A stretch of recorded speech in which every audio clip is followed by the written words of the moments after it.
Mina olen Rita Rätsep. Olen näitleja, olen psühholoog. Põhiline töö tänasel päeval on minul psühholoogi töö. Ma töötan väga palju lastega ja töötan ka täiskasvanutega. Olen olnud ka koolipsühholoog ja laste teema on üks teema, mis on mulle väga-väga südamelähedane. Ja tänasel päeval ma märkan, et väga palju on teemaks koolistress. Mis asi on koolistress? Mina omal ajal koolis käisin, siis me ei rääkinud koolistressist, me rääkisime väsimusest. Et aeg-ajalt me olime väsinud suuremal või väiksemal määral, aga koolistressi kui niisugust ei ole olnud. Vähemalt vanasti ei olnud. Tänasel päeval on see sõna, mida kasutatakse väga palju. Mul on stress, mul on koolistress, ma ei taha sinna kooli minna, see tekitab minu stressi, kõik muud sellised asjad. Ma arvan, et tänasel päeval on tulnud see sellest, et meie ümbritsev maailm on niivõrd palju ärevam. Õhus on niivõrd palju pinget ja ärevust tekitavad teemasid, olukordi ja üleüldist ärevust on kordades rohkem. Võib-olla sellepärast, et maailm on globaliseerunud, ma ei tea. Aga midagi siin ümberringi toimub ja mis ta teeb? Ta teeb seda, et ta hoiab meie keha kogu aeg ärevusseisundis. Ma ei ütle, et adrenaliin on kogu aeg üleval, aga adrenaliin kui niisugune on ju meid käivitav stressi olukorras, meie jaoks ohtlikus olukorras, keha tunneb, et mingi oht on, adrenaliin tuleb meile appi, et me võtaksime ennast kokku ja teeksime midagi. Ja see on nagu gaas, adrenaliin. Siis tuleb appi kortisool, mis on stressihormoon ja see on nagu pidur, et ta kontrollib üle, kas stress on mööda läinud, kas ohtlik olukord on mööda läinud pigem. Ja kui me kogu aeg tajume ümberringi ohtu, kui me kogu aeg tunneme seda ärevuse fooni, siis tegelikkuses meie kehal ei tekigi lõdvestusmomenti. Ta hoiab kogu aeg seda ärevust üleval ja mis siis juhtub, on see, et kortisoli tase on kogu aeg kõrge. Ja see teeb lõpuks seda, et ta kurnab ära meie organismi. Me oleme vastuvõtlikud siis kõikvõimalikele ärritajatele ja ärritumegi kergemini ja väsime kergemini ja me oleme vastuvõtlikumad ja lisaks sellele veel tegelikult ka meie keha väsib, meie vaim väsib, meie meel väsib, meie toimetulek läheb kordades kehvemaks ja sealt tulebki see, et me ei suuda enam toime tulla. Lihtsalt meie keha, meel, hing, nagu me oleme tervikhing, meel ja keha, see kõik on väsinud. Lisaks sellele kortisol reguleerib ka tegelikult unerütmi. Ja kui selle tase on kõrge, siis on ka meie uni häiritud. Kui meie uni on häiritud, siis meie toimetulek on jälle pärsitud ja jälle me oleme vastuvõtlikumad kõik võimalikele ärritajatele meie ümber. Me oleme väsinud. Me oleme sellest mürast ümberringi väsinud. Ja kui ma koolis töötasin, siis õpetajad käivad paari aasta tagant, käivad siis oma tervist kontrollimas töötervishoiuarsti juures. Ja üks asi, mida me siis arstiga rääkisime, et mis on õpetajate üks suur probleem või isegi nagu murekoht pigem, on see, et üleüldine mürafoon on väga suur. Koolis ongi suur mürafoon, see on täiesti aru saada, aga see tegelikult mõjutab meie vaimset tervist väga palju. Meil on pidev müra ümberringi. Ja nüüd, kui me võtame lapsed, kes on selles koolisituatsioonis, siis tõepoolest on ümberringi tohutu müra. Ja seda lõdvestumismomenti, mida meie keha vajaks, väga palju seal ei teki. Nüüd lisaks sellele, mis on veel tänapäeva probleem, on see, et võib-olla vanasti jalutati, meie jalutasime koolis niimoodi ringis vaikselt, siis tänasel päeval istutakse telefonides koos, vaadatakse kõikvõimalikke YouTube'i videosid või mängitakse mänge, kes mida iganes seal teeb, siis tegelikult see on ka müra, mis tähendab seda, et meie aju ei saagi vahepeal puhata. Me arvame küll, et me korraks lõõgastume, aga tegelikkuses meie aju ei puhka. Aju kuumeneb üle. Ja jälle ta ei suuda võtta vastu informatsiooni, mis sealt tunnis siis meile tuleb. Ja kui see nutiseadmes olemine, eriti kuskil seal algklassid, põhikool on tohutult oluline.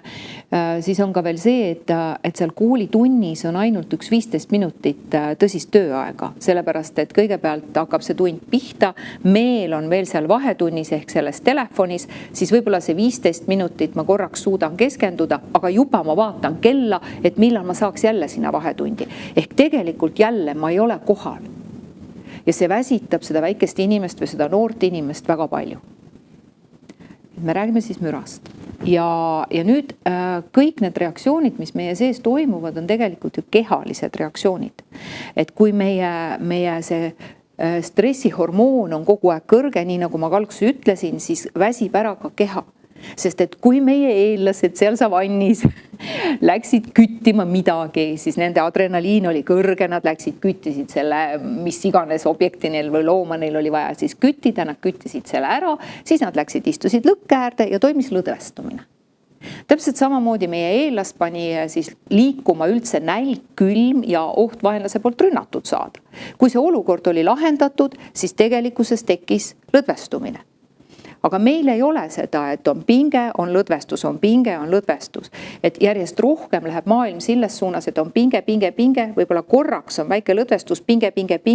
Me peame olema kogu aeg valmis millekski. Ja siin tuleb veel üks selline minu meelest üks oluline aspekt ja me räägime tegelikult koolistressist praegu. Üks oluline aspekt on see, mis on sotsiaalmeedia. Ehk inimene on kogu aeg ennast võrrelnud. Miks on inimene ennast aegade algusest peale võrrelnud, on see, et positsioneerida ennast selles maailmas. Et vaadata, õppida, kogu aeg õppida. Sellepärast, et aju ongi kodeeritud õppima. Miks? Selleks, et ellu jääda. Selles olukorras ma pean kogu aeg midagi ära õppima. See on uus olukord, kuidas seda lahendada, jääda ellu. Jälle uus olukord, kuidas seda lahendada, jääda ellu. Siis tänases maailmas on aju ja keha töötab ikka samamoodi, aga lihtsalt ümber on kõik muutunud. Ja nüüd ma positsioneerin ennast enesehinnanguga, teistega, kas ma sobitun siia ja nii edasi. Ja sotsiaalmeedia on üks, ütleme nii nagu meie neuroteadlane Jaan Aru ütleb, et sotsiaalmeedia loojad on väga head ajuteadlased. Nad teavad, kuidas aju töötab.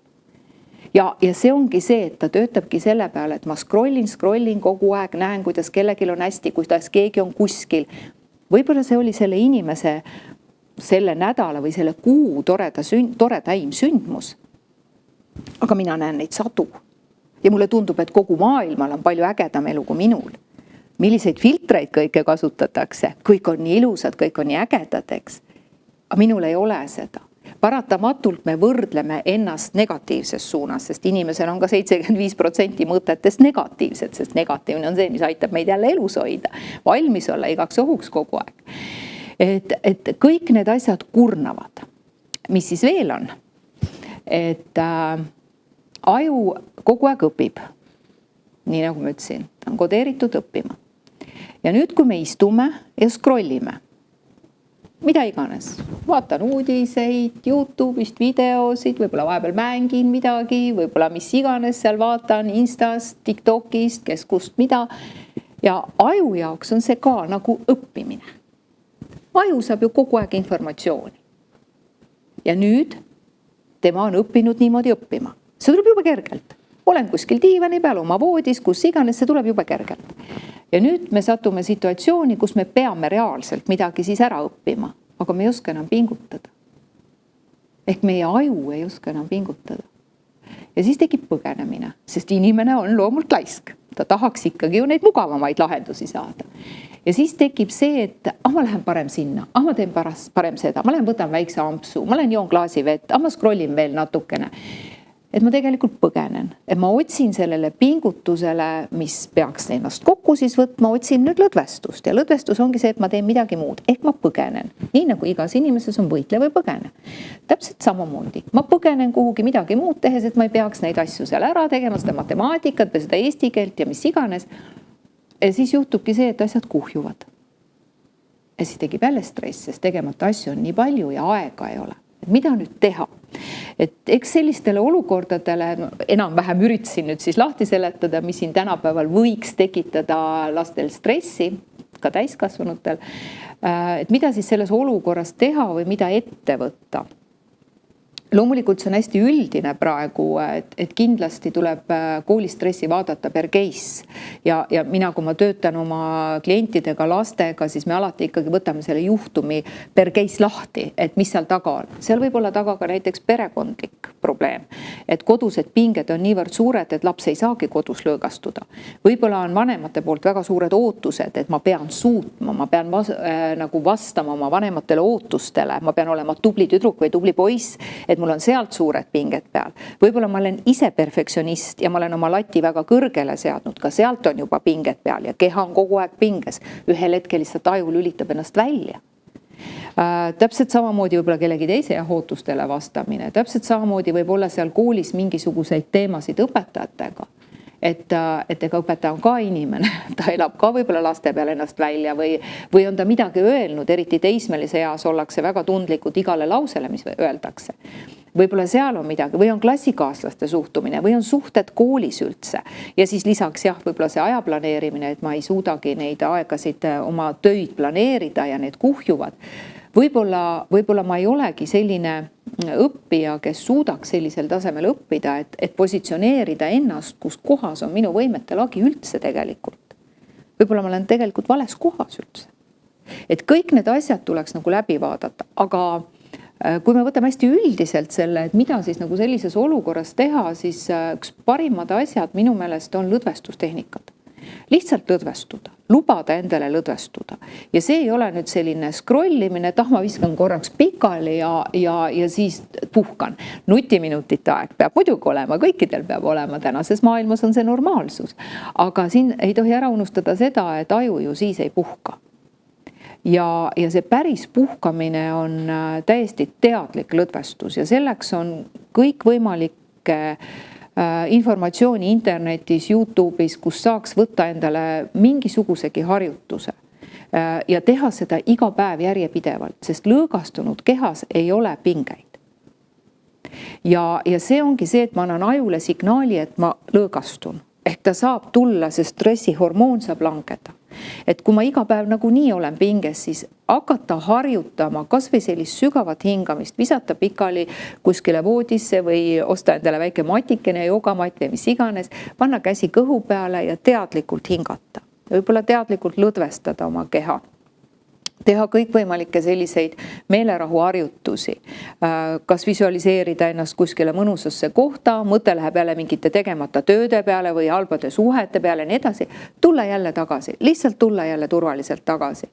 Võib-olla kuulata ka mõnusalt mingisuguseid podcaste, mis räägivad toimetuleku strateegiatest, aga oluline on just nimelt keha lõdvestada, et see informatsioon jõuaks aju, et on puhkus. Ja kindlasti, mis on väga oluline kõige selle juures, on vaadata üle oma liikumisharjumused. Kindlasti on füüsilist liikumist vaja, meil on füüsilist liikumist vähe ja füüsiline liikumine, kas või kõige lihtsam käimine, kas või iga päev miinimum 40 minutit värskes õhus käia on juba tegelikult stressitaset alandav ja meie toimetulekuvõime tõuseb. Kindlasti on väga tore, kui oleks ka lausa füüsiline trenn, mingi regulaarne trenn, kui oleks kindlasti mingi hobi, ehk aju saaks lülitada millelegi toredale tegevusele ennast. Millegile, mis viib mind sellest ärevust fookusest välja. Et anda endale sellist puhkust, siis uni on väga oluline ja enne magama minekut vähemalt ütleme väiksematel lastel paar tundi, aga noorematel püüdke ikka tunnikene enne magama minekut, mitte istuda seal ekraanis. Ja nii nagu Jennifer Aniston on rääkinud, et tema kasutab seda meetodit, et ta hommikul ärgates vähemalt tund aega ei vaata mobiiltelefoni. Ja ta tundis, kuidas tema vaimne tervis läks selle läbi paremaks, et ma kirjutan sellele 2 käega alla, et ei ole vaja seda ärevust tekitavat fooni endale juurde veel tekitada, milleks. Ja kindlasti vaadata üle ka toidutarbimine, et ei oleks väga palju stimulante, kõikvõimalikke energiajooke, kofeiini tarbimist ja võib-olla veel jumal teab, mis muid pahasid asju sinna juurde, sest et see täpselt samamoodi klopib meie organismi üles ja me oleme pidevalt ärevusseisundis, ehk keha tunneb, et ta peab kogu aeg millegiga võitlema. Ei ole vaja võidelda. Kui ma olen väsinud, siis ma puhkan.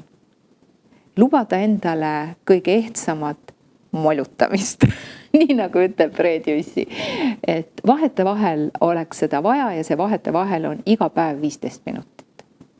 Lihtsalt lubada endale olla, mitte midagi tegemata, aga siis tuleb ka midagi teha.